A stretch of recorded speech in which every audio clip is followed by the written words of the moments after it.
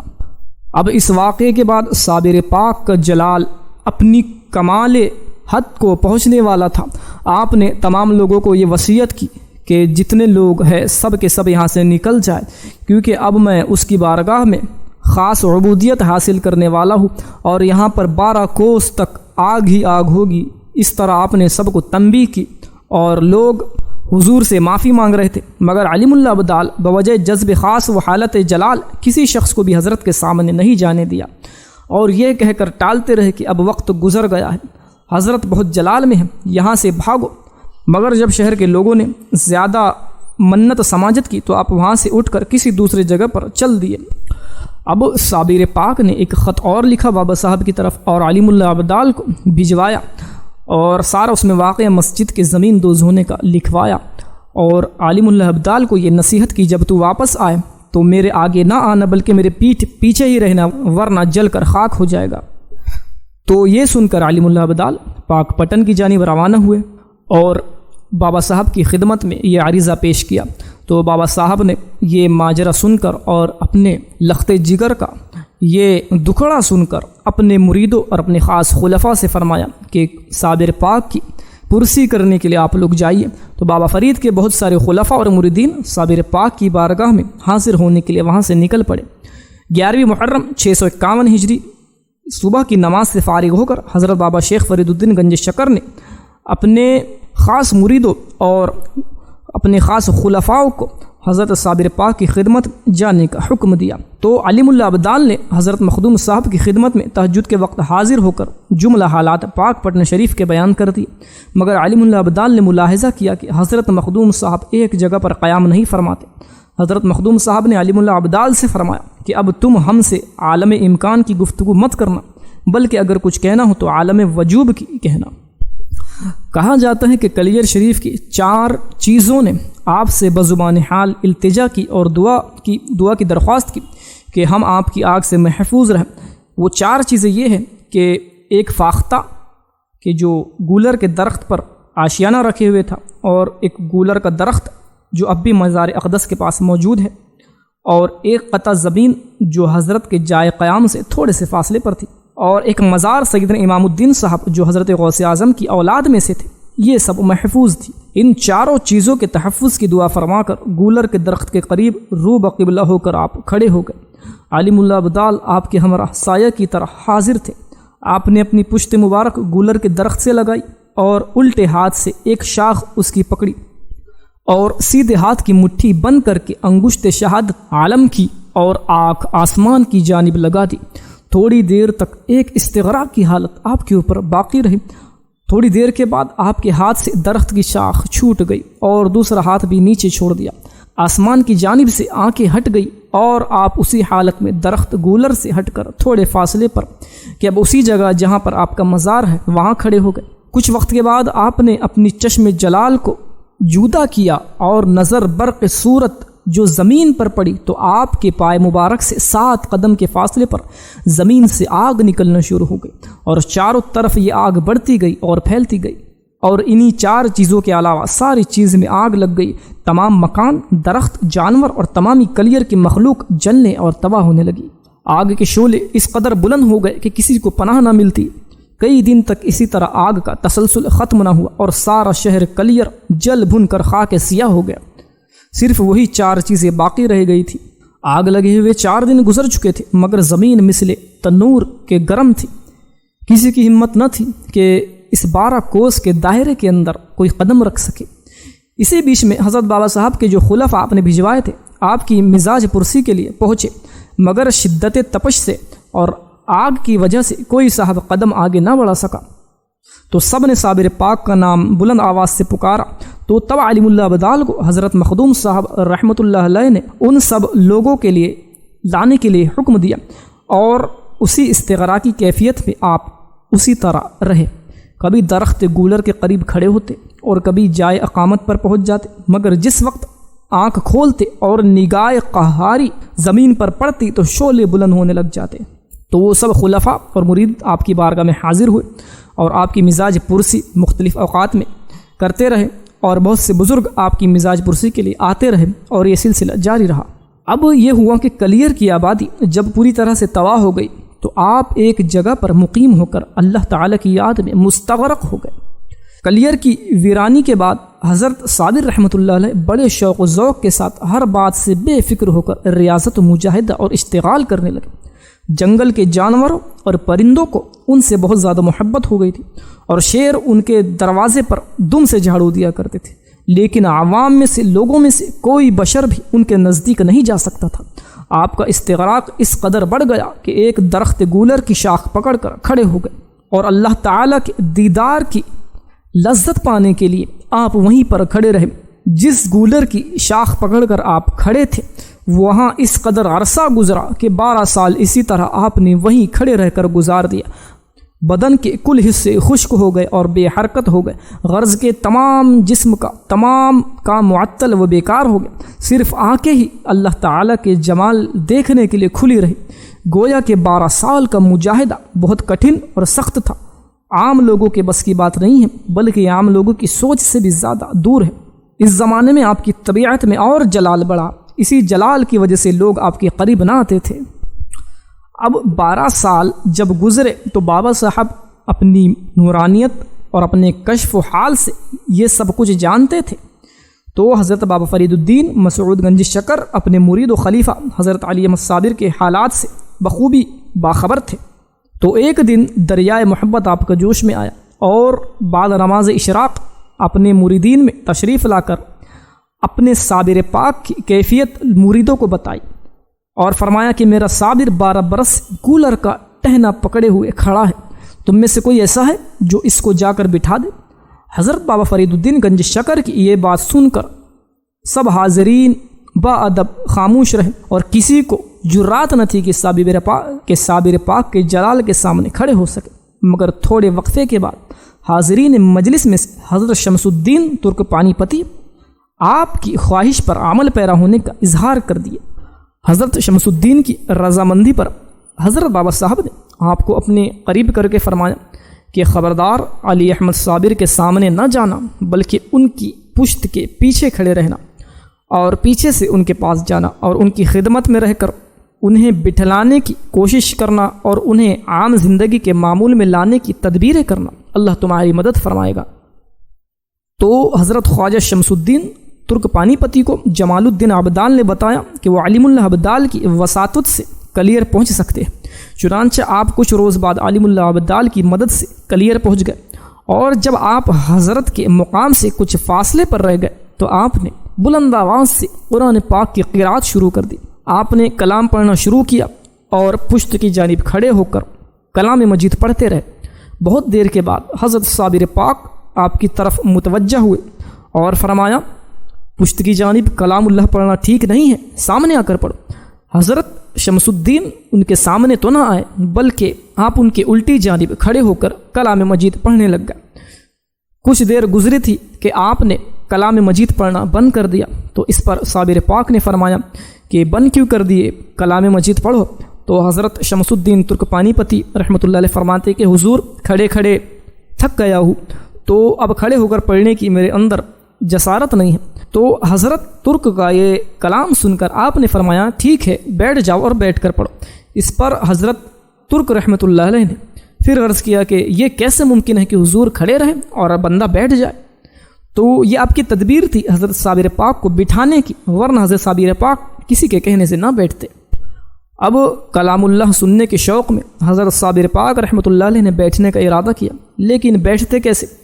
ہاتھ پیر سب شل ہو گئے تھے۔ 12 سال کا یہ کڑا مجاہدہ آپ کی ہڈیوں اور آپ کی نسوں کو شل بنا چکا تھا، تو بمشکل اسی گولر کے تنے سے کمر لگا کر آپ کو بٹھایا گیا، اور پھر کلام اللہ کی تلاوت شروع کر دی گئی۔ اس کے کچھ دیر بعد حضرت شمس الدین پھر پڑھتے پڑھتے رک گئے، تو حضرت صابر پاک نے پوچھا، اب پھر کیوں تلاوت بند کر دی؟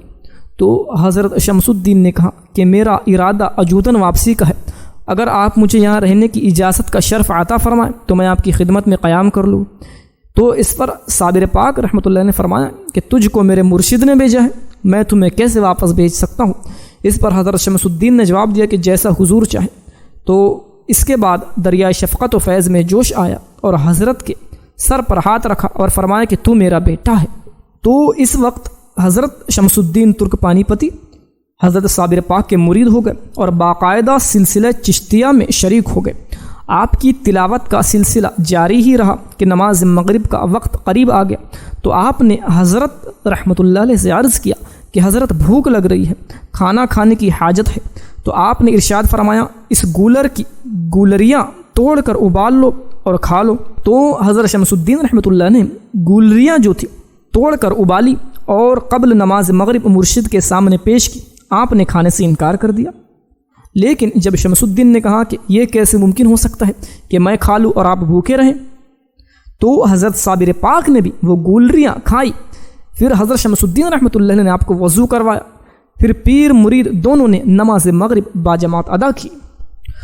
نماز عشاء کے بعد حضرت صابر پاک رحمۃ اللہ علیہ نے آپ کو ہدایت فرمائی کہ بعد نماز عشاء میرے نزدیک نہ آنا بلکہ دور رہنا، تہجد کی نماز کے وقت آنے کی اجازت ہے۔ عشاء کے بعد حضرت علی احمد صابر پر استغراق ہونا شروع ہو گیا اور حضرت شمس الدین نے آپ کے کہنے کے مطابق کچھ دور جا کر اپنی رات بسر کی۔ اب حضرت شمس الدین کا روزانہ کا معمول ہو گیا کہ تہجد کے وقت حضرت صابر پاک کی خدمت میں حاضر ہوتے اور ان کو استغراق کی حالت میں پاتے تو کان میں 3 بار صلاۃ صلاۃ صلاۃ یعنی نماز نماز نماز کہتے تو آپ کو ہوش آ جاتا، آپ کو وضو کرایا جاتا اور وہ بعد نماز تہجد و فجر پھر عالم استغراق میں دوبارہ چلے جاتے اور کبھی کبھی اسی گولر کا ٹہنا پکڑ کر کھڑے ہو جاتے۔ حضرت شمس الدین ان کو جب یاد دلاتے کہ نماز کا وقت قریب ہے تو آپ نماز ادا کرتے۔ کچھ عرصے کے بعد حضرت شمس الدین نے ایک جھوپڑی جنگل سے ٹہنیاں اور پھونس اکٹھا کر کے حضرت کے لیے تیار کر دی اور اپنے لیے کچھ فاصلے پر رہنے کی جگہ بنائی۔ اب پیر و مرشد دونوں وہاں رہنے لگے۔ حضرت صابر پاک رحمۃ اللہ علیہ کا روزانہ معمول تھا کہ دن میں ہر روز روزہ رکھتے۔ افطار کے وقت جب حضرت شمس الدین گولریا آپ کے سامنے پیش کرتے تو کبھی کبھی عالم استغراق میں فرماتے کہ خدا کھانے اور پینے سے پاک ہے۔ پھر جب کچھ ہوش آتا تو فرماتے ہاں لاؤ، خدا خدا ہے اور بندہ بندہ ہے۔ حضرت شمس الدین کے علاوہ کوئی بھی آپ کے آس پاس انسانوں میں سے نہ رہتا۔ تو جب سے حضرت شمس الدین حضرت صابر پاک کے رہنے کے لیے جھوپڑی تیار کر چکے، ان کو وہاں مقیم کرا چکے، تو دھیرے دھیرے دیگر لوگوں کی آمد یہاں پر شروع ہو گئی۔ چونکہ آپ کی ولایت صرف کلیر کے رقبے تک محدود نہ تھی بلکہ کلیر کے مضافات بھی شامل تھے۔ اگر موجودہ نقشے پر غور کریں تو دہلی کو چھوڑ کر جہاں حضرت سلطان المشائخ کی ولایت تھی، کوہ شوالک تک یہ جو پورا علاقہ ہے یہ آپ کی ولایت میں آتا تھا۔ اس لیے دور دور سے لوگ آپ کی خدمت میں حاضر ہوتے تھے اور آپ کے فیض سے مشرف ہو کر واپس ہوتے تھے۔ سلطان المشائخ کے مریدین کا بھی سلسلہ آمد و رفت جاری رہتا تھا، لیکن رات کو کوئی شخص آپ کے پاس نہیں ٹھہر سکتا تھا۔ بیان کیا جاتا ہے کہ جب کوئی دہلی سے آپ کی خدمت میں تشریف لاتا تو آپ کو پہلے ہی معلوم ہو جاتا تھا، تو آپ حضرت شمس سے فرماتے کہ دہلی میں سے آ رہے ہیں، ہانڈی میں نمک ڈال دینا۔ ایک مرتبہ کا ذکر ہے کہ حضرت سلطان المشائخ کا کوئی مرید حضرت مخدوم پاک صابر پاک کی بارگاہ میں حاضر ہوا۔ سلام نیاز و پیغام رسانی حضرت سلطان المشائخ کے بعد حضرت مخدوم صابر رحمۃ اللہ علیہ سے دریافت کرنے لگا کہ حضور کے کتنے مرید ہیں؟ آپ نے فرمایا صرف ایک۔ پھر آپ نے اس مرید سے دریافت فرمایا کہ تمہارے مرشد کے کتنے مرید ہیں؟ تو اس مرید نے جواب دیا کہ عرض کیا جتنے آسمان میں تارے ہیں۔ یہ جواب سن کر حضرت صابر پاک مسکرائے اور فرمانے لگے کہ ہمارا شمس جو ہے وہ اولیاء میں آفتاب کی مثل ہے۔ حضرت نظام الدین اولیاء رحمۃ اللہ علیہ آپ کے پیر بھائی تھے اور خواجہ فرید الدین رحمۃ اللہ علیہ کے خلیفہ میں سے تھے، اس لیے وہ آپ سے بہت زیادہ محبت رکھتے تھے اور بہت احترام کی نگاہ سے آپ کو دیکھتے اور آپ کے ادب کو اس حد تک ملحوظ رکھتے کہ جب کسی کو آپ کی خدمت میں بھیجتے تو اس کو تاکید فرماتے کہ حضرت کی خدمت کرنا اور تعظیم و تکریم کا ذرہ برابر بھی نہ چھوڑنا۔ بتایا جاتا ہے کہ ایک مرتبہ حضرت سلطان المشائخ حضرت خواجہ نظام الدین اولیاء محبوب الہی رحمۃ اللہ علیہ کے خلیفہ خاص حضرت امیر خسرو رحمۃ اللہ علیہ حضرت مخدوم پاک کا نیاز حاصل کرنے کے لیے کلیر شریف آئے اور حضرت کو اپنا کلام سنایا۔ حضرت نے ان کا کلام سن کر ان کے کلام کی بڑی تعریف کی اور کہا کہ اپنے مرشد سے میرا سلام کہنا۔ جب حضرت خسرو اپنے مرشد کی خدمت میں واپس پہنچے تو سلطان المشائخ نے آپ کی خیریت پوچھی اور اس کے بعد دریافت فرمایا کیا تو نے میرے برادر بزرگ کو دیکھا ہے؟ تو حضرت امیر خسرو نے عرض کیا کہ ہاں حضور میں نے ان کو دیکھا ہے۔ یہ سن کر حضرت سلطان المشائخ نے ان کی آنکھیں چومی جن سے انہوں نے حضرت صابر پاک کو دیکھا تھا۔ پھر پوچھا کیا تو نے میرے بھائی سے مصافحہ کیا ہے؟ اس پر حضرت خسرو نے فرمایا کہ ہاں۔ تو حضرت سلطان المشائخ نے حضرت خسرو کے ہاتھ چوم لی۔ اللہ اکبر۔ تو حضرت نظام الدین اولیاء کی نگاہ کے اندر بھی حضرت صابر پاک کا جاہ و جلال اور آپ کا مرتبہ بڑا ہی روشن اور آیا تھا۔ اب جب اتنے سال گزر گئے اور اتنے واقعات رونما ہو چکے تو وصال سے کچھ عرصے پہلے ایک روز حضرت مخدوم پاک نے حضرت خواجہ شمس الدین سے فرمایا کہ آج ہمارے پاس تشریف رکھو اور فقیر کی نصیحت کو غور سے سنو، جس پر عمل کرنا اور اسی پر تم گامزن رہنا۔ حضرت خواجہ شمس الدین ترک نے آپ کے ارشادات بغور سنے۔ حضرت خواجہ شمس الدین کو آپ نے ارشاد فرمایا کہ علاء الدین خلجی عرصے سے قلعہ عسیر پر لڑ رہا ہے اور معلوم ہوا ہے کہ جب تک تم جا کر اس کے لیے دعا نہ کرو گے اس کو فتح نہ ہوگی، اس لیے تمہارا وہاں جانا بہت ضروری ہے۔ اور ادھر معشوق حقیقی میں میری بھی طلبی ہے، یعنی اب میرا بھی کچھ وقت رہ گیا ہے، میں بھی اس دنیا سے اب رخصت ہو جاؤں گا، اس لیے تمہارا وہاں جانا بہت ضروری ہے۔ بس تمہارے جانے کے بعد اس عالم ظاہر سے میرا بھی کچھ۔ خواجہ صاحب نے عرض کیا حضور مجھے کیوں کر معلوم ہوگا کہ آپ اس دنیا سے چلے گئے؟ فرمایا کہ جس دن قلعہ فتح ہوگا اسی دن میری بھی رحلت ہو جائے گی۔ عرض کیا کہ قلعہ فتح ہونے کی صورت کیا ہوگی؟ فرمایا کہ ایک ولی تیرے لشکر میں موجودگی کی اطلاع اور نشاندہی بادشاہ کو کرے گا اور بادشاہ تیرے پاس اس نشان سے پہنچے گا، صبح کو تیری مدد سے قلعہ فتح ہوگا، عالم اللہ ابدال میرے بعد تیری خدمت میں رہے گا اور تیرے بعد تجھ سے ایک قلندر ہوگا اور ان سے ایک مجدد ہوگا، اس کے عہد میں عالم اللہ ابدال کا بھی انتقال ہوگا۔ تو یہ ساری پیشن گوئیاں صابر پاک نے حضرت شمس الدین کو بتا دی، اور اس سے یہ بھی پتہ چلتا ہے کہ ہندوستان میں جو مسلمانوں کی حکومت تھی وہ ان اولیاء کرام کی دعاؤں اور ان کے فیض کا ہی صدقہ تھا کہ اتنے قلعے علاء الدین خلجی نے فتح کیے اور یہاں پر ہندوستان میں مسلمانوں کی جڑیں مضبوط ہوئی۔ اس کے بعد صابر پاک آپ سے فرماتے ہیں کہ تم آ کر مجھے غسل دینا، میرے جسم کے قریب بائیں جانب ایک چشمہ تم کو ملے گا، اسی سے پانی حاصل کر کے مجھے غسل دینا، لیکن یاد رہے میرے جسم کو ہاتھ نہ لگانا، بلکہ جس پہلو کا تمہارے دل میں خیال آئے گا وہ خود بخود غسل ہو جائے گا۔ اور فرمایا کہ میرے لیے کفن جس پارچہ کا بھی تم کو مہیا ہو وہ لا لینا، اور میرے بابا صاحب کا عمامہ میرے سر پر باندھنا، اور خرقہ جو مجھ کو خلافت کے وقت مرشد سے عطا ہوا تھا میرے سر کے قریب رکھنا، رجال الغیب وہ پہنا دے گے، خوشبو مہیا کرنے کی کوئی تکلیف نہ کرنا کیونکہ ملائکہ آسمان پر فردوس سے خوشبو کا اہتمام کرے گے، اور کافور بہشتی سے دونوں عالم کو معطر کر دیں گے۔ میرا خرقہ جو میں اس وقت جسم پر پہنے ہوں گا اس کے اتارنے کے لیے بھی جسم پر ہاتھ نہ لگانا اور نہ کفن پہنانے کے لیے جسم میں ہاتھ لگانا، بلکہ جیسا جیسا ارادہ اور خیال تیرے دل میں پیدا ہوگا مردانی غیب ویسا ویسا عمل کرتے جائے گے۔ اور ایک بات ضرور یاد رکھنا کہ جس وقت میرا خرقہ بدن سے اترے اس کو 4 تہہ کر کے میری مہر ولایت کے نیچے رکھ دینا اور پھر کفن پہنا دینا۔ اور ایک بات یہ بھی یاد رکھنا کہ غسل کرنے کے وقت سے تکفین ہو جانے تک اپنی آنکھیں ہرگز نہ کھولنا۔ نماز جنازہ کی امامت کے لیے بھی وقت پر انتظام ہو جائے گا اور تم کو بھی علم ہو جائے گا، کسی قسم کا تردد مت کرنا۔ قبر میری رجال الغیب کھودے گے، بدفن میرے جسم کے برابر ہوگا اور مجھ کو قبر میں اس عہد کا مجدد اتارے گا اور وہی قبر کی تعمیر بھی کرے گا، اور قبر کے تختے جمال الدین ابدال جنات کے ذریعے سے منگوائے گا۔ میرے جسم کے نیچے کی مٹی نصف ذرا کے قریب کھود کر اور مہر ولایت کے نیچے کی مٹی اور میرا خرقہ مجدد مذکور اپنے پاس رکھے گا، اور جو خرقہ میرا ہوگا وہ بسلسلہ یہ میرے سلسلے میں منتقل ہوتا رہے گا۔ میں تم کو آج سے ہفت اقلیم کا شاہ ولایت مقرر کرتا ہوں، کوئی شخص جب تک تم نہ بناؤ گے تو ولی نہیں بن سکتا۔ تو صابر پاک نے حضرت خواجہ شمس الدین کو یہ ولایت کے منصب عطا کیے۔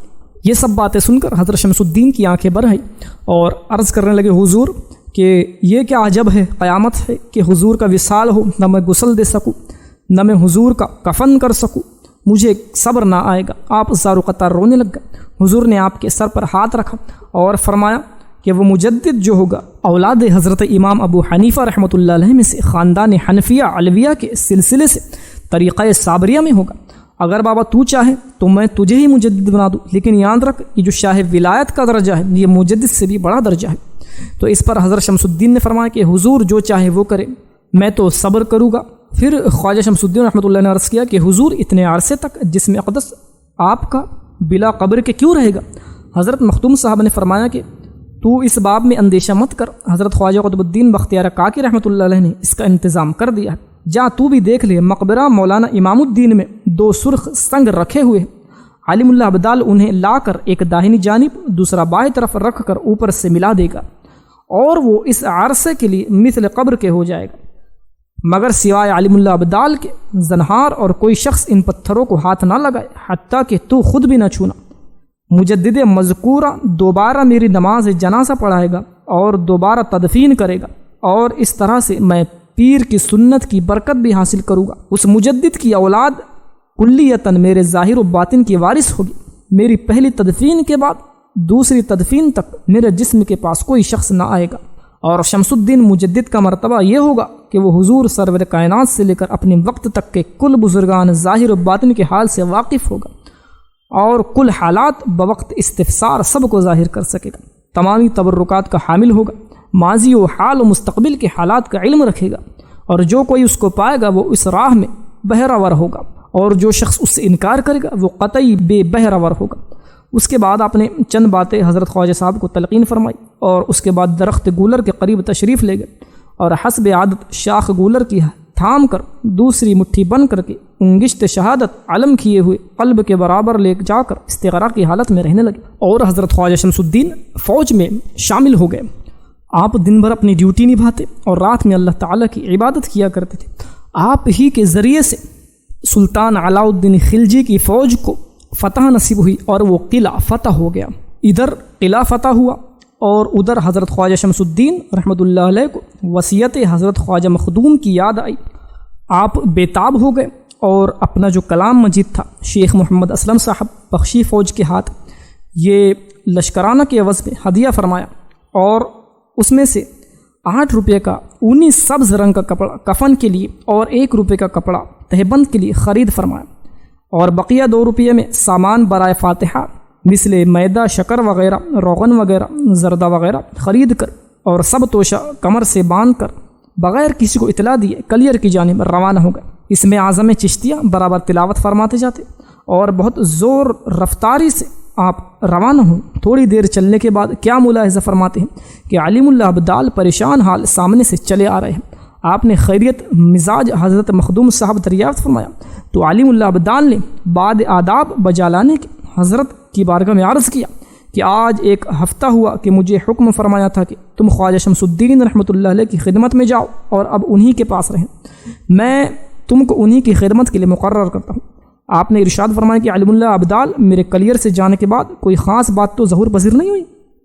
تو علیم اللہ ابدال نے نفی میں جواب دیا۔ یہ باتیں ہو رہی تھی کہ خواجہ صاحب کو اتفاق سے ٹھوکر لگی اور گر پڑے۔ گرتے ہی آپ کی آنکھیں بند ہوئی، پھر آنکھ جو کھلی تو اپنے آپ کو کلیئر کے نواح میں پڑا ہوا پایا، مگر علیم اللہ ابدال کا پتہ نہیں چلتا تھا۔ آپ کھڑے ہو گئے۔ جمال الدین ابدال تھوڑی دیر کے بعد اپنے جنات کے ساتھ حاضر ہو کر آداب بجا لائے۔ آپ نے درخت گولر کے قریب جا کر اسی سامان سے فاتحہ کے لیے کھانا تیار کیا، اور اس کے بعد قریب جست اقدس کے تشریف لے گئے تو ملاحظہ فرمایا کہ برق جلال بصورت شمشیر جسم اطہر پر گردش کر رہی ہے۔ جب آپ جسم کے قریب پہنچے تو وہ شمشیر آپ کے ہاتھ پر حملہ آور ہوئی۔ آپ نے اپنی آستین فوراً بڑھا کر لٹکا دی، اور وہ لٹکی ہوئی آستین کٹ کر غائب ہو گئی۔ جب سے یہ کہا جاتا ہے کہ حضرت شمس الدین کی اولاد مبارک میں نشانی چلی آتی ہے کہ ایک ہاتھ کی آستین چھوٹی ہو جاتی ہے۔ الغرض جب وہ شمشیر جلال اپنے وار کر کے رخصت ہوئی تو خواجہ صاحب نے ملاحظہ فرمایا کہ ایک شیر بیٹھا ہے اور حفاظت نعش منور کی کر رہا ہے۔ آپ کو دیکھتے ہی فوراً اٹھ کر کھڑا ہوا اور جنگل کی راہ لی۔ اس کے بعد آپ نے آنکھیں بند کر لی، اور جیسا کہ حکم ہوا تھا، جیسی وصیت آپ کو کی گئی تھی، تو ویسے ہی چشمے سے پانی لیا اور غسل دیا۔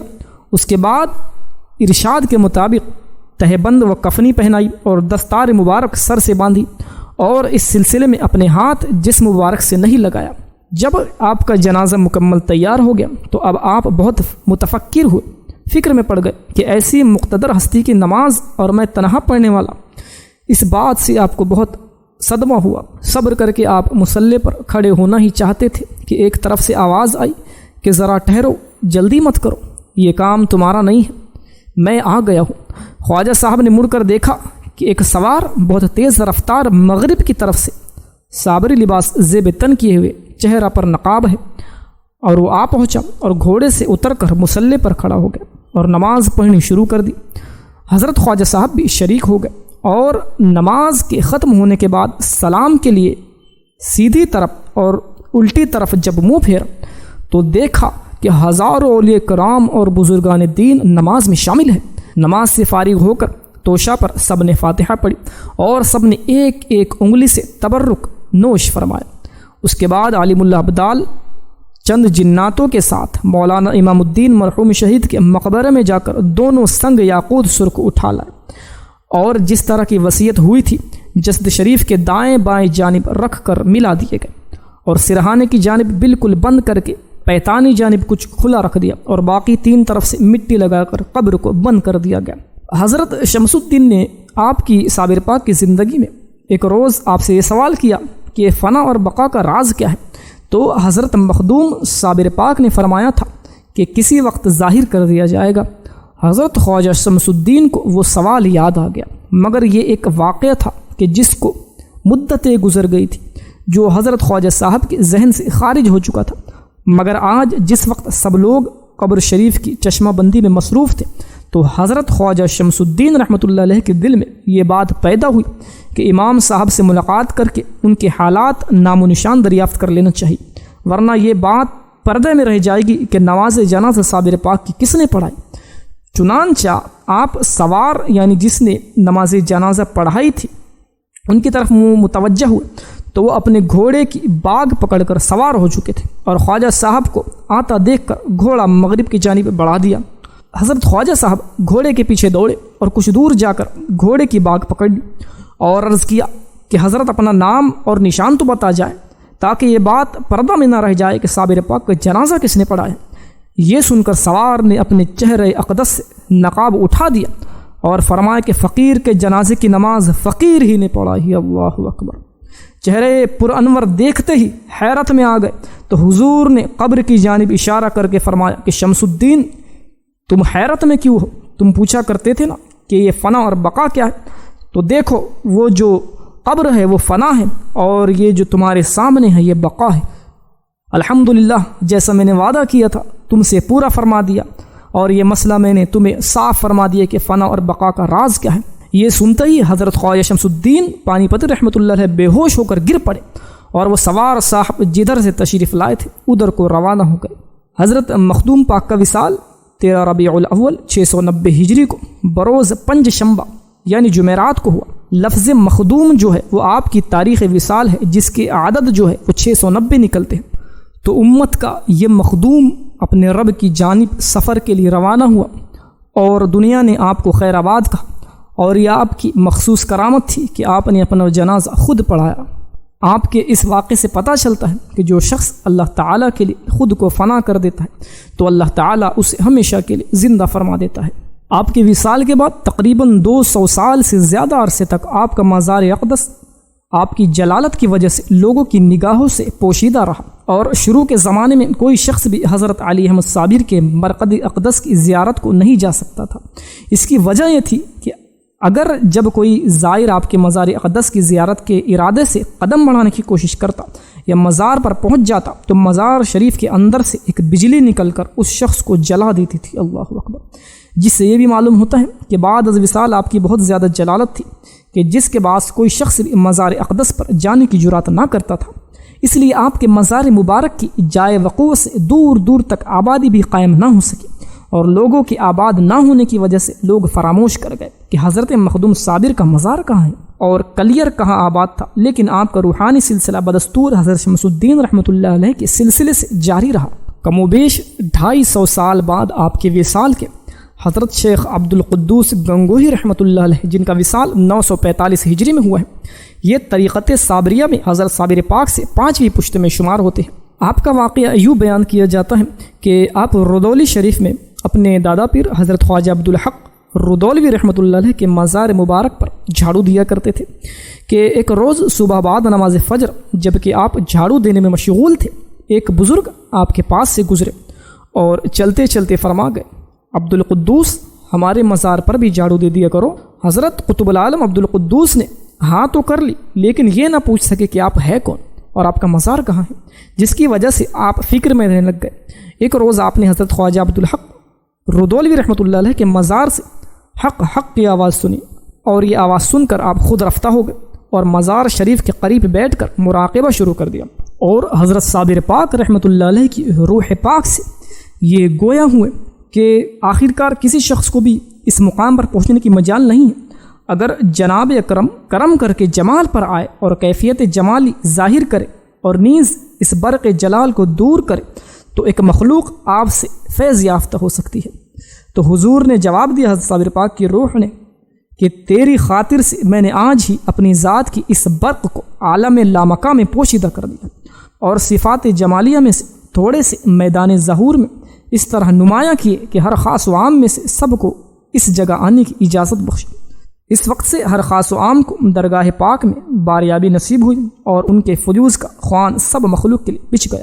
حضرت قطب عالم نے روح مقدس سے مشرف ہو کر باشندگان کلیر کے لیے جو حضرت صابر پاک کے جلال کی وجہ سے جو اس کا شکار ہو گئے تھے، فاتحہ کے واسطے ہاتھ اٹھائے تو حضرت کے دست مبارک وہیں پر شل ہو گئے اور اٹھے کے اٹھے رہ گئے۔ یہ دیکھ کر حضرت قطب عالم نے بہت توبہ و استغفار کی تو ان کے ہاتھ اصلی حالت پر آئے، اور قطب عالم پر اس قدر ہیبت طاری ہوئی کہ تمام بدن لرز گیا اور بے ہوش ہو کر گر پڑے۔ جب ہوش آیا تو خود کو گنگوہ میں پایا۔ اس واقعے کے بعد حضرت قطب العالم اپنے مریدوں کے ہمراہ 13 ربیع الاول کو مزار اقدس پر حاضر ہوئے۔ وہاں قرآن خوانی اور فاتحہ کرائی اور حلوہ میٹھا توشے کے طور پر حضور کی روح کو ثواب بخشا، اور کچھ روز وہاں قیام فرما کر حسب روایت مزار اقدس کے نشان کو نمایاں کیا، اور جنگل کے درختوں کے پتوں اور پھونس سے مزار اقدس کی حد بندی کی، اور باس بلیوں کے ستون بنا کر لکڑیوں کی چھت سے تربت مقدس کے اوپر سایہ کیا، اور 3 دن میں سب کام پورا کر کے گنگوہ واپس ہو گئے۔ اور حضرت قطب عالم نے اپنے شیخ حضرت عبدالحق الرودولوی رحمۃ اللہ علیہ کی واسطے سے صابر پاک کا جلال جو ہے اس کو جمال میں تبدیل کروایا۔ اسی وجہ سے آج زائرین حضرت صابر پاک کی قبر پاک پر حاضری دے سکتے ہیں، ورنہ اس سے پہلے آپ سے پہلے کوئی آپ کی قبر پر حاضر نہ ہوا تھا۔ آج بھی حضرت صابر پاک کی مزار کا یہ عالم ہے کہ دور سے دیکھتے ہی جلالت و ہیبت نظر آتی ہے، لیکن آج آپ کا جلال جو ہے وہ کسی کو نقصان نہیں پہنچاتا، اور آپ کی مزار اقدس سے آج لوگ اپنی مرادیں پاتے ہیں، اور دین و دنیا کی دولت لوگوں کو مل رہی ہے۔ اور آپ کی کرامت آج بھی جاری ہے کہ کئی لوگوں نے اس بات کی گواہی دی ہے کہ حضرت صابر پاک آج بھی اپنی کرامت دکھایا کرتے ہیں اور لوگوں کو اللہ تعالیٰ کے قریب کیا کرتے ہیں۔ اس کے بعد حضرت صابر پاک کی مزار کا گنبد وغیرہ تعمیر کیا گیا، اور آپ کے مزار کے بازو میں مسجد تعمیر کی گئی، اور بہت سی عمارت کی تعمیر کا کام انجام دیا گیا۔ آپ کا عرس مبارک ہر سال 13 ربیع الاول کو ماہ ربیع الاول کی پرنور بہاروں میں شہر کلیر میں اور پورے ہندوستان و پاکستان میں منایا جاتا ہے، اور آپ کے فیض سے لوگ لطف اندوز ہوا کرتے ہیں۔ حضرت صابر پاک نے اپنی زندگی میں صرف کرامت ہی نہیں دکھائی، بلکہ مسلمانوں کو راہ راست پر لانے کے لیے آپ نے قرآن و سنت کا درس بھی دیا، اور وظائف و اوراد بھی اپنے مریدوں کو بتائے، جس میں سے تبرک کے لیے ہم چند اوراد بتاتے ہیں کہ جو صابر پاک سے منسوب ہے۔ حضرت صابر پاک رحمۃ اللہ علیہ کا ارشاد ہے کہ اگر کوئی شخص اس بات کا خواہاں ہو، اس بات کی خواہش رکھتا ہو کہ میں رسول اکرم صلی اللہ علیہ وسلم کو خواب میں دیکھوں، تو اس کو چاہیے کہ جمعہ کی رات کو 2 رکعت نماز نفل پڑھے، اور اس ترتیب سے پڑھے کہ ہر رکعت میں سورہ فاتحہ کے بعد 1 بار آیت الکرسی اور 15 مرتبہ سورہ اخلاص یعنی قل هو اللہ احد پڑھے۔ نہایت ہی خلوص کے ساتھ دل سے پڑھ کر پاک بستر پر چپ چاپ سو رہے، انشاءاللہ تعالی وہ شخص خواب میں حضور اکرم صلی اللہ علیہ وسلم کی زیارت سے فیض یاب ہوگا۔ اور ایک چیز اور آپ سے منسوب ہے کہ کچھ لوگ کشف قبور کے خواہش مند ہوتے ہیں، چاہتے ہیں کہ قبر والوں سے بات کریں۔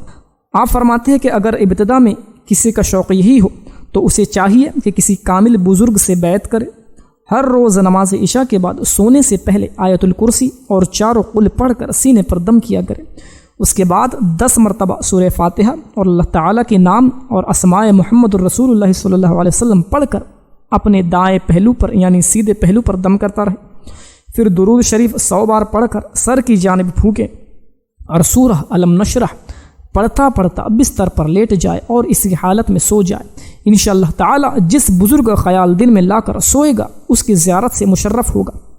41 دن کے بعد جب سب بزرگوں کی زیارت کر لے گا تو پھر جس قبر کے پاس باوضو ہو کر 2 زانو بیٹھ کر مراقبہ کرے گا انشاءاللہ تعالی صاحب قبر کی اسے زیارت ہوگی، اور اگر دل اس کا بہت صاف ہوگا اور تمام دنیاوی چیزوں سے تمام برائیوں سے پاک ہوگا تو اس کو اس بزرگ سے قبر والے سے بات چیت کرنے کی بھی توفیق حاصل ہوگی، اور صاحب قبر سے فیوض باطنی بھی حاصل کر سکتا ہے۔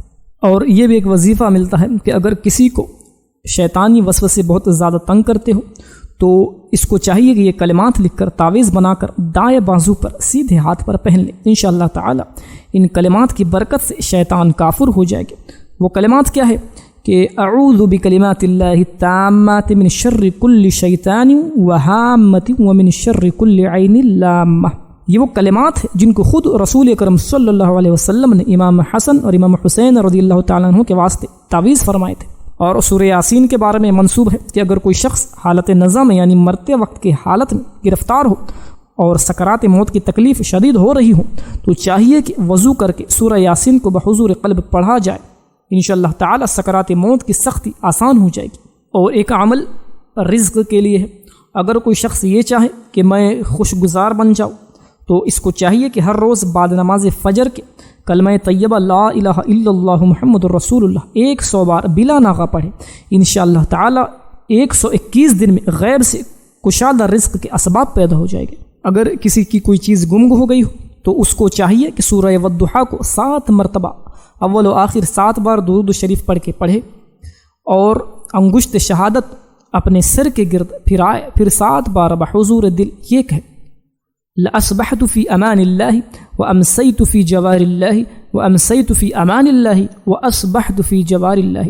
یہ پڑھ کر دستک دے انشاءاللہ تعالی وہ گمشدہ چیز مل جائے گی۔ اور صابر پاک رحمۃ اللہ علیہ فرماتے ہیں کہ اگر کوئی شخص قید میں مبتلا ہو، قید ہو جائے، اس کو جیل ہو جائے، تو اس کو چاہیے کہ 40 روز تک بلا ناغہ سورہ یوسف پڑھتا رہے، انشاءاللہ تعالی 40 دن نہ گزرے گے کہ اس کی رہائی کا پروانہ آ جائے گا۔ نظر اگر کسی کو ہو جائے تو اس کے لیے یہ آیت 3 مرتبہ پڑھ کر اس پر دم کی جائے یا لکھ کر اس کے گلے میں پہنا دی جائے تو اسے صحت ہو جائے گی۔ سورہ قلم کی یہ آخری آیت ہے وَإِن يَكَادُ الَّذِينَ كَفَرُوا لَيُزْلِقُونَكَ بِأَبْصَارِهِمْ لَمَّا سَمِعُوا الذِّكْرَ وَيَقُولُونَ إِنَّهُ لَمَجْنُونٌ۔ یہ امام حسن بصری سے بھی یہ آیت منقول ہے کہ اس سے نظر اترتی ہے۔ تو ایسے بہت سارے علاج حضرت صابر پاک نے بہت سارے اوراد و وظائف بتائے ہیں جن سے بہت ساری مشکلیں دور ہوتی ہیں۔ اللہ تعالی ہمیں فیضان صابر پاک سے مالا مال فرمائے اور آپ کی نسبت کا ہمیں صدقہ عطا فرمائے۔ استغفر اللہ ربی من کل